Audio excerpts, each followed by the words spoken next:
matanggal nila ako as Vice President, alam nyo, kahit matanggal nila ako as Vice President, hahabulin nila ako until the day na maupo sila sa 2028. Is revenge from the grave a crime? So I have to die first. They have to kill me first. So now they can't kill me anymore unless they want to die.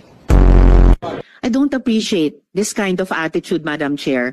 Hindi ko rin maintindihan ang ugali ni Senator Risa Ontiveros. Noong 2016, tumatakbo si Senator Risa Ontiveros na senator, nakailang talo na siya. Dalawa, Madam Chair. Okay, dalawa.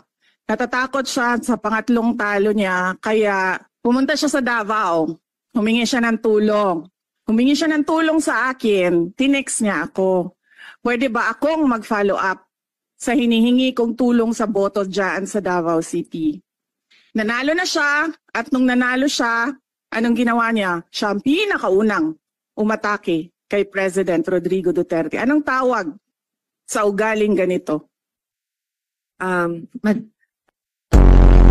Napakadali nila ako tanggalin as mayor.